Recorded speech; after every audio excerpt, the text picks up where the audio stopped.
Merci. La parole est à Monsieur Pierre Lellouche. Merci. Monsieur le Premier ministre, il y a 15 ans, la Chine accédait à l'Organisation mondiale du commerce et le protocole d'adhésion prévoyait que le 11 décembre 2016, c'est-à-dire dans exactement 8 jours, la Chine obtiendrait automatiquement le statut d'économie de marché. L'accession à ce statut fait que toutes les mesures de défense commerciale prises par l'Union européenne, c'est-à-dire 56 des 73 mesures anti-dumping qui concernent la Chine, toutes ces mesures tomberaient. N'importe quel importateur obtiendrait, devant n'importe quel tribunal français ou étranger, l'annulation des droits de douane contre la Chine. Or, tout le problème, c'est que la Chine n'est pas une économie de marché. Elle reste lourdement subventionnée par l'État chinois et des salaires très bas. Deuxièmement, elle représente la moitié de notre déficit commercial, 30 milliards sur 60. Troisièmement, on pense que 350 000 emplois en France seraient directement impactés en cas de suppression des mesures de défense commerciale. Or, comme les États européens ne sont pas d'accord entre eux et que personne n'ose dire la vérité aux Chinois, à savoir qu'ils n'ont pas le droit d'avoir ce statut, c'est la Commission qui s'est emparée du sujet. Elle s'est réveillée brutalement le 9 novembre, un mois avant la date butoir. Elle est en train de fabriquer une directive qui doit prévoir une nouvelle base juridique pour d'éventuelles mesures de compensation contre les importations chinoises à bas prix.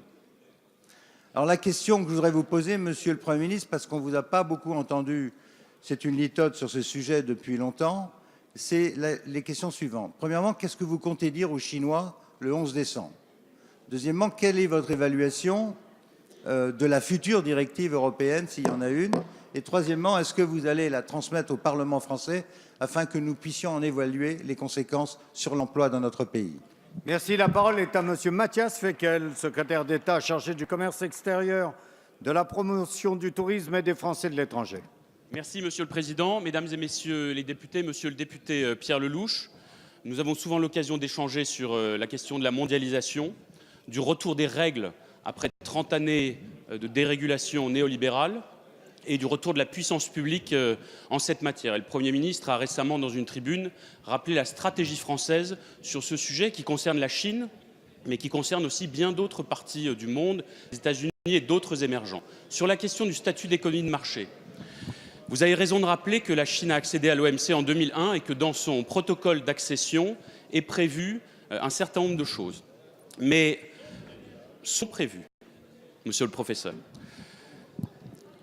Nous avons travaillé depuis de longs mois avec la Commission européenne pour parvenir à ce qui doit être notre objectif, c'est-à-dire les règles et la possibilité pour nous de continuer à prendre des mesures de protection et d'anti-dumping, y compris après ce délai des 15 ans. Où en est-on?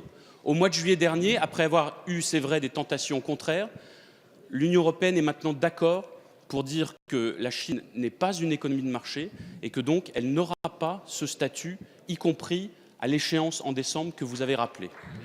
Nous avons par ailleurs travaillé sur une nouvelle procédure de calcul pour précisément pouvoir mettre en œuvre les instruments de réciprocité. Nous sommes en train d'évaluer la proposition de la Commission européenne qui a été formulée le 9 novembre et de regarder tous les aspects légaux. Le cœur des choses, c'est la question de la méthode de calcul qui doit prouver s'il y a ou non dumping, parce que si la preuve est impossible à apporter, évidemment, nos entreprises seront pénalisées.